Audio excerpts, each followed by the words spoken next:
It wasn't the push that ended everything. It was how easily she did it, like touching me had become an inconvenience instead of an act of intimacy. We had argued earlier that night, but it wasn't a big, dramatic fight. It was the quiet kind of argument you have when distance has already crept in and you're both just pretending it's temporary. I tried to close that distance the way I always did, by moving closer, by reaching out, by reminding us that no matter the problem, we were still on the same team. I stepped toward her and put my hand on her arm. That's when she shoved me back. It wasn't hard or violent, just firm, a clear message. "Don't touch me tonight," she said, her voice sharp. I just stood there, staring, waiting for her to soften, for some sign of regret, but there was nothing. Her face was a closed book, annoyed, final. In that moment, something deep inside me shifted. "All right," I said quietly, "then not ever." She laughed, thinking I was just being dramatic. "You're being ridiculous," she said. But I didn't respond. I walked past her, into the bedroom, and started packing. That's when it hit her. This wasn't a performance. She followed me, arms crossed, looking more annoyed than concerned. "You're seriously doing this, over one little moment?" I kept folding my clothes, trying to keep my hands steady. "No," I replied. "I'm doing this because of every moment that led to this one." She rolled her eyes. "You always exaggerate." I paused and finally looked right at her. "You pushed me," I said calmly. "And you didn't apologize.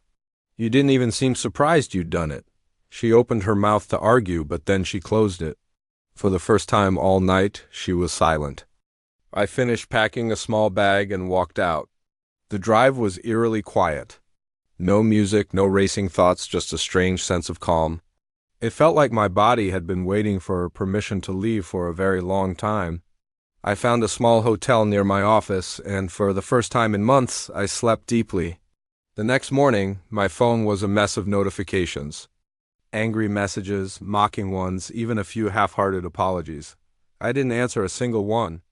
I took the day off work and just sat by the window thinking.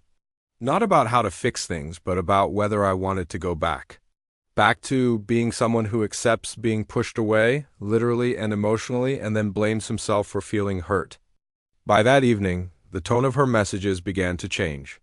The confidence was gone, replaced by a growing panic. "Where are you? We need to talk. You're overreacting." And then the one that really stuck with me.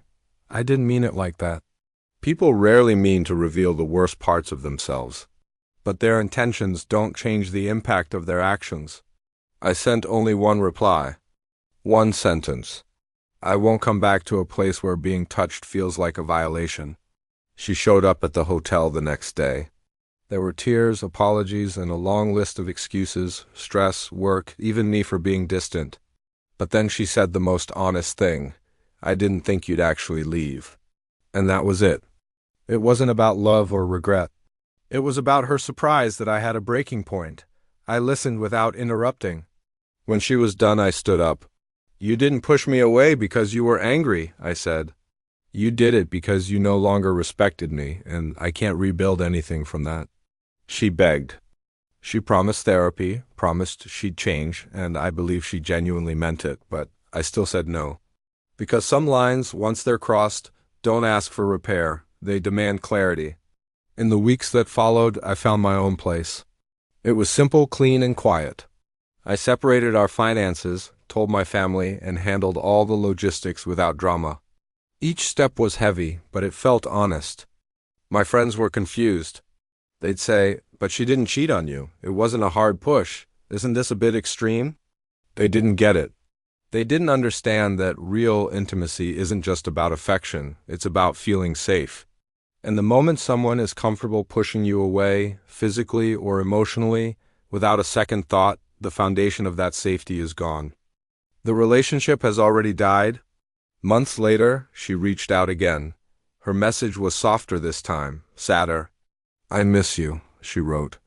"I didn't know how much I depended on you." I stared at that message for a long time. Dependence isn't love. And missing someone doesn't undo the way you treated them when they were standing right in front of you? I wished her well, and I truly meant it. I didn't feel anger anymore. I just felt relief. That night was never about a single push. It was about the profound realization that I deserve to be with someone who never has to think twice before touching me with care. And once you learn that about yourself, it's something you can never unlearn. Thank you for watching. If this story resonated with you, let me know in the comments. And don't forget to subscribe for more content like this. Take care.